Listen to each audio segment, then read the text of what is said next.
Hello guys, আসসালামু আলাইকুম। এখন সময় হলো সকাল 5:30। আমি আমার বাড়ির পিছন থেকে একটা মিনি ব্লগ স্টার্ট করলাম। তো গাইস, আজকে এই মিনি ব্লগের মাধ্যমে আপনাদেরকে আমাদের গ্রামের অনেক কিছু দেখানোর চেষ্টা করব। আপনারা ব্লগটা শেষ পর্যন্ত দেখতে থাকবেন।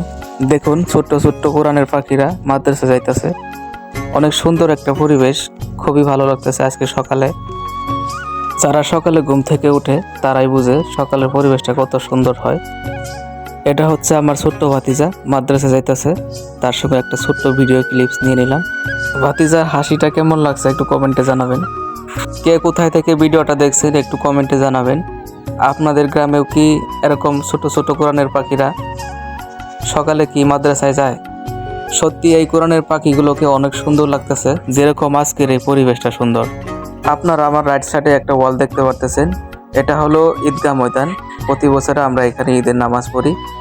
এইখানে কমপক্ষেও 1000 থেকে অধিক মানুষ একসাথে নামাজ আদায় করতে পারে। এই জায়গার ভিউটা দেখেন, অনেক সুন্দর লাগতেছে। আজকে সকালে ঘুম থেকে না উঠলে এই জায়গার ভিউটা হয়তো দেখতেই পারতাম না।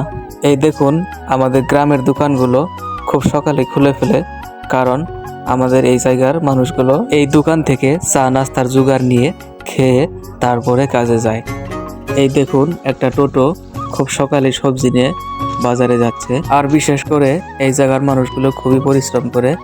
আপনারা দেখতে পারতেছেন এই ঠান্ডার মধ্যে খুব সকালে উঠে তারপরে সবজি নিয়ে মার্কেটে যাচ্ছে।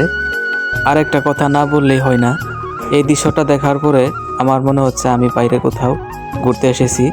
দেখুন, দৃশ্যটা অনেক সুন্দর, অনেক কুয়াশা পড়ে রয়েছে। মনে হচ্ছে আমি পাহাড়ের উপর থেকে এই দৃশ্যগুলো দেখতেছি। খুবই ভালো লাগতেছে এই দৃশ্যগুলো। কি সুন্দর একটা দৃশ্য। যারা গ্রাম অঞ্চলে বসবাস করে তারা এই দৃশ্যগুলো দেখতে পারে, শহরের মানুষগুলো হয়তো এই দৃশ্যগুলো দেখতে পারে না। আজকের ব্লগটা এইখানেই সমাপ্ত করছি। সবাই ভালো থাকবেন, সুস্থ থাকবেন। দেখা হবে অন্য কোনো নতুন ব্লগে। আসসালামু আলাইকুম।